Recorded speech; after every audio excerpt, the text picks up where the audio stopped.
mendapatkan hidayah dari Allah senantiasa sesuai dengan kandungan ayat ini.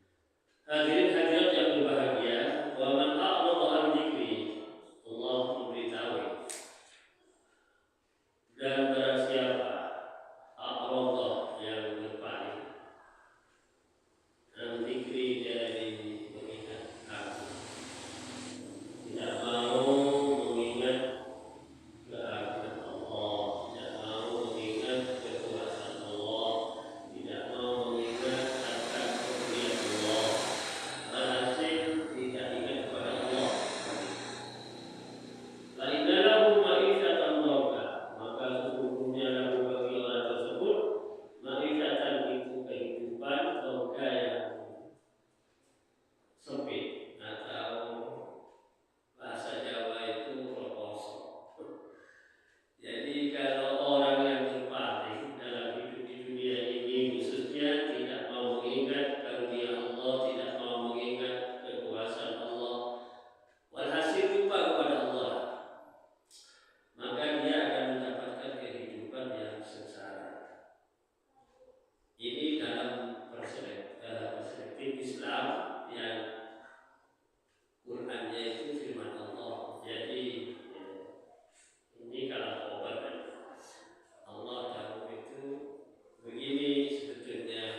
dibahas, diartikan sedemikian rupa, dipahami, tapi bukan hanya lahiriahnya saja, tapi substansi dari firman Allah harus kita telusuri.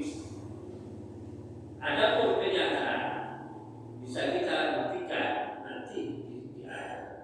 Tapi untuk membuktikan kenyataan itu di besok di akhirat, sekarang dengan Allah sudah dikasih tanda sebetulnya, dikasih tanda. Ada tanda bagi siapa saja yang akan membangkang aturan Allah. Hadirin yang saya hormati, ayatnya saya ulang-ulang supaya kita lebih serius dan konsentrasi ke sana. Wa man a'rada 'an dzikri fa inna lahu ma'ishatan dhanka wa nahsyuruhu yaumal qiyamati a'ma. Wa man a'rada, dan barang siapa yang berpaling menjauhkan zikir kepada Allah, tidak mau ingat akan karunia Allah, tidak mensyukuri nikmat yang Allah berikan, kayak gitu. Adalah ma'ishatan dhanka, maka sesungguhnya baginya adalah kehidupan yang sempit, tidak mudah hidupnya. Wa nahsyuruhu yaumal qiyamati a'ma, dan saya Allah akan mengumpulkan dia nanti di hari kiamat dalam keadaan buta.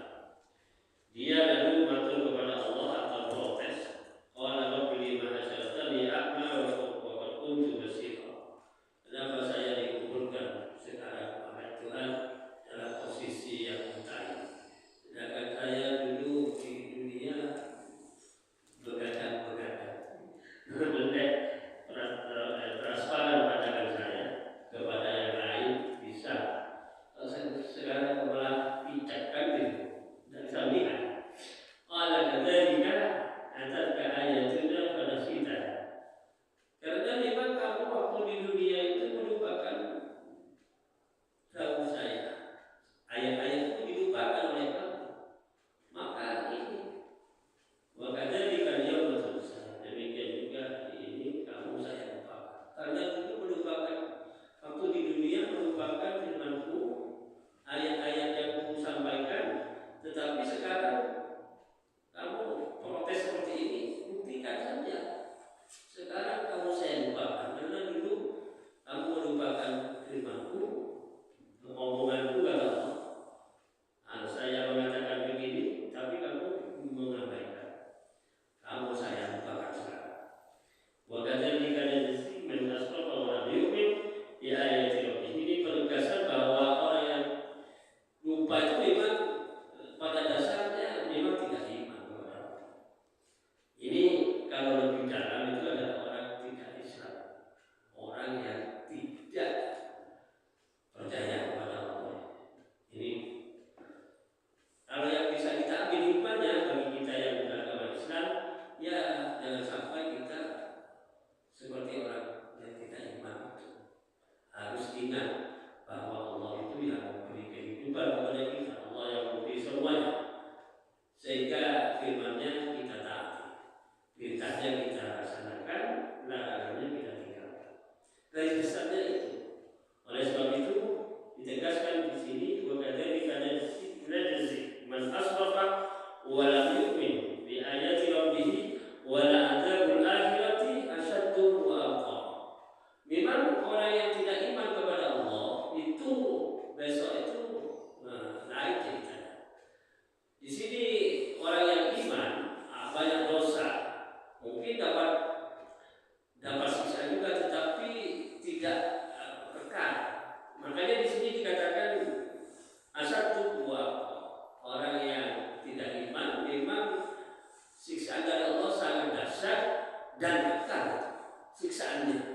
Ya, memang tidak keluar-keluar dari neraka bahasanya. Ada yang lebih ringan, orang yang iman kepada Allah tetapi dosanya besar. Ini sampai habis dicuci di neraka, begitu selesai kotorannya sudah hangus semua, bahasa Jawanya kosong semua, baru itu nanti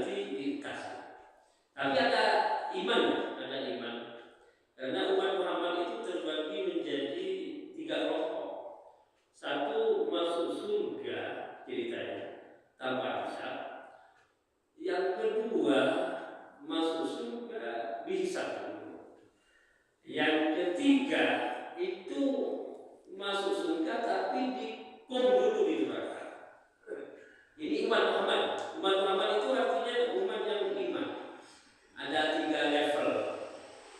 Ya masuk surga tanpa hisab, masuk surga dihisab dulu, masuk surga tapi disiksa dulu. Kalau yang dihisab itu dia dulu diperiksa. Kerjanya waktu kerjanya di dunia, begitu ditimbang ternyata lebih berat amal solehnya, mungkin dengan kehadiran Allah dia diputuskan masuk surga. Tapi apa prosesnya? Nabi Musa saja itu terpaut dengan nabi yang lain 500 tahun. Nabi Sulaiman. Nabi Sulaiman kan kaya. Nabi Sulaiman itu dengan nabi-nabi yang lain itu masuk surga itu terpaut 500 tahun. Nabi-nabi yang lain sudah di surga 500 tahun, baru Nabi Sulaiman masuk surga. Karena kekayaannya masih dihisab oleh Allah. Nabi terkaya kan Nabi Sulaiman. Jadi kalau yang bukan Nabi bagaimana? Tidak usah diceritakan. Nabi saja antar Nabi itu yang kaya dengan yang tidak kaya itu terpaut 500 tahun. Masuk surga juga tetapi mundur waktunya. Karena dengan Allah dihisab koper-kopernya ya orang-orang. Kalau orang yang dia cukai itu karena kopernya banyak isinya, wah dibuka semua, dicari satu persatu. Itu gambaran besok di akhirat seperti itu. Nah, yang dihisab ini masuk surga juga, tetapi ya itu tadi mesti diperiksa sedemikian rupa, panjangnya waktu dan lama.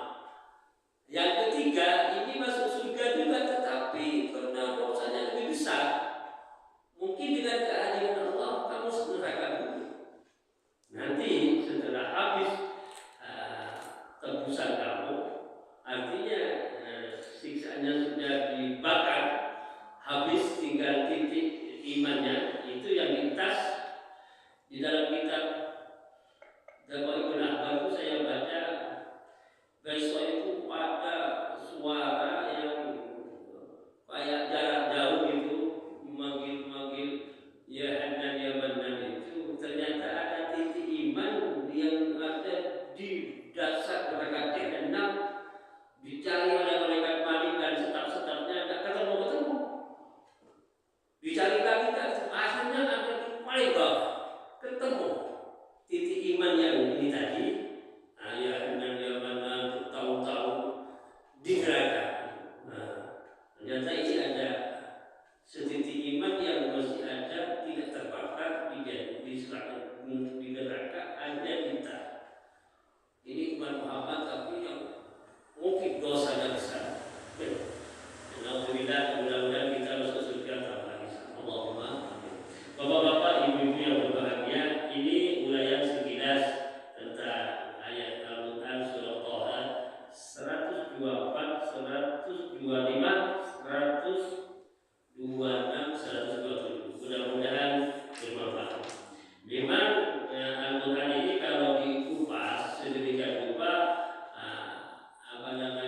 kaitannya dengan karunia Allah, berkaitan dengan informasi dari Allah, kemudian ada namanya istilah dalam Al-Quran itu, kalau janji Allah itu namanya pahala, tetapi kalau ancaman Allah namanya siksaan. Jadi kalimatnya sama-sama satu deretan dalam kitab Shorah itu. Wa'dun itu janji Allah, ini pahala. Tapi wa'idun itu ancaman Allah, ini siksaan. Jadi supaya kita tahu yang ancaman itu namanya wa'id, tapi yang janji Allah pahala Quran, wa'ad dan wa'id beda. Jadi bahasa yang ada dalam istilah bahasa Arab. Kemudian Quran ini supaya kita tahu terbagi menjadi 3 poin substansi dari Quran yang Allah firmankan ini.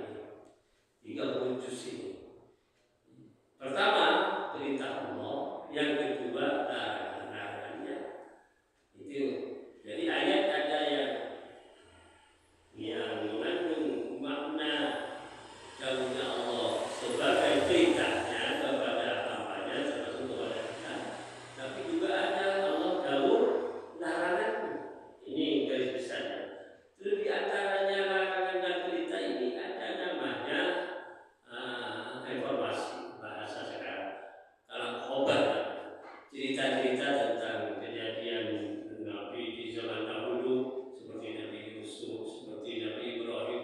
Walhasil diceritakan di dalam kitab. Garis besarnya kalau perintah itu ada yang perintah untuk pribadi-pribadi kita secara khusus, ada perintah untuk orang-orang seperti kita umum, itu ada. Jadi perintahnya itu ada yang khusus. Contoh yang lebih gampang itu perintah kepada Nabi Muhammad khusus pada beliau. Tetapi ada perintah kepada Nabi Muhammad untuk umum. Nah ini yang harus kaji di sini. Ada ayat perintah kepada Nabi Muhammad khusus Nabi saja. Tapi ada ayat perintah kepada Nabi Muhammad bukan cuma untuk Nabi tapi semua manusia, umat Muhammad juga termasuk kita. Nah ini sama, larangan juga ada yang khusus, ada yang umum yang harus diperhatikan di sini. Makanya menghafal Quran itu anjurannya orang menghafal Quran itu menghafal, setelah menghafal mempelajari tafsirnya, setelah mempelajari tafsirnya digali fungsi-fungsi ayat per ayat itu supaya tahu statusnya. Misalnya ada berita tentang perang, terus perang itu sebagai informasi kejadian di zaman dahulu, latar belakangnya ini asbabun nuzulnya ini. Tapi ayat itu tidak usah diterapkan di zaman seperti keadaan seperti aman, posisi aman. Jadi posisi aman itu perintah ini sebetulnya, perintah, tetapi posisi aman, perintah itu tidak boleh dilaksanakan. Perintah tapi dalam posisi keadaan gawat karena umat Islam diserang, ya laksanakan. Tapi kalau dalam posisi aman-aman, walaupun itu diperintah, ya tidak bisa dilaksanakan. Gitu. Jadi ada kaitannya dengan waktu ini, waktu tentang perintah. Di sini kalau tidak ngaji, ada ulama yang ahli tentang tafsir Quran. Ini terjemahan bahaya itu. Saya sering menyampaikan bahaya kalau cuma terjemahan ansih, sangat berbahaya. Kalau itu diterapkan, oleh sebab itu harus ganti pada ahlinya. Quran ini kalimatnya itu penuh dengan sastra. Ada nilai Quran yang nomor 2 dari Quran itu berseni. Kitab sholawat itu. Kitab sholawat yang sering kita baca itu, yang sholawatan. Itu bahasanya sastra nomor 2. Jadi kalau Quran penuh sastra. Jadi tidak bisa Quran itu kita terapkan begitu saja tanpa ada guru yang mengarahkan bagaimana ini perintah Allah, wajibnya, bagaimana ini perintah Allah, status untuk diri khusus, umum, apa perintah itu wajib, ada perintah 2 soalnya, ada wajib, ada sunnah, sama-sama perintah loh. Wajib itu perintah, tidak boleh ditinggalkan. Tapi ada perintah sunnah, ada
sebagai presiden menyambut MTQ itu sedemikian rupa. Intinya mendorong kepada semua yang berkaitan dengan pelaksanaan MTQ se-Indonesia itu ya bukan cuma dilombakan saja, tapi harus digali isi dari ayat-ayat Tuhan. Yang menggali itu bukan asal orang loh, harus ulama itu, harus orang alim itu, harus orang alim. Kalau cuma bisa muncul, semua bisa baca sekarang. Apalagi terjemahannya. Yang saya sering sampaikan, terjemahan itu bahaya kalau tidak diurai tentang status ayat. Nah ini, sebab terjemahan itu cuma pemindahan bahasa dari bahasa Arab dipindah ke bahasa Indonesia, dari bahasa Arab dipindah ke bahasa Jawa, dari bahasa Arab dipindah ke bahasa Cina, dari bahasa Arab dipindah ke bahasa Inggris. Itu terjemah. Kalau tafsir itu harus ulama. Kenapa? Iya, karena memang beliau itu membidangi tentang ayat per ayat, kalimat per kalimat, sampai huruf per huruf. Itu tentang badan ayat. Kemudian diurai lagi, ditelusuri lagi berdasarkan dari berbagai macam disiplin ilmu yang mendukung tentang ayat itu ada ilmu mantek, ada ilmu bayan, ada ilmu badi, ma'ani yang mendukung tentang ayat per ayat itu. Sehingga Quran itu ada yang mutlak, ada yang muqayyad, ya, ada yang absolut, ada yang diberi syarat, ada yang khusus, ada yang umum, ada yang mujmal, ada yang mubayyan. Mujmal itu kesimpulannya, mubayyan itu harus diuraikan sedemikian rupa. Nah, tidak ada apa. Nah, lain dengan orang-orang yang sekarang kalau mau masuk ke tempat ibadah itu bukunya ditenteng gitu. Nah, ditiru dengan orang Islam. Nah, saya bukan kritik, tapi supaya bukan cuma dibawa begitu, tapi dibawa kepada ahlinya. Maksud saya dipelajari kepada orang yang ahli tentang ini. Uraian sedikit, saya menyampaikan ayat surat Toha tadi sekilas bahwa 124, 125, 126, 127 itu ayat alam khobar dan berita dari Allah, bukan perintah. Ayat itu bukan perintah. Allah memberitahu begini, kalau orang lupa tidak mengingat aku, hidupnya sengsara. Ini perintah adalah informasi dari Allah. Kalau khobar bukan perintah. Bukan perintah. Kita caranya bagaimana? Mengambil, merespon khobar ini, perintah, informasi dari Allah ini, ayat ini tadi. Allah Ta'ala sudah jauh seperti itu, pasti itu berita dari Allah itu bukan berita dari medsos yang sekarang kita sering diberi informasi hoax bahasa. Wah, kalau Quran khobarnya itu sudah valid. Khobar itu berita dari Allah, informasi dari Allah diuraikan lewat Quran ini. Statusnya bukan perintah, tapi ini valid, bukan hoax. Jadi orang yang tidak ingat akan keagungan Allah dan kekuasaannya, rahmannya dilupakan dan seterusnya, hidupnya sengsara pasti. Kalau bukan sekarang, besok dia. Karena kehidupan sekarang ini kehidupan kita di alam kedua dunia, besok di alam ketiga sampai alam keempat. Nah, ini yang proses kehidupan kita ini harus kita ketahui juga. Hidup di alam rahim ibu, hidup di dunia sekarang bisa kita pindah dan kemana-mana.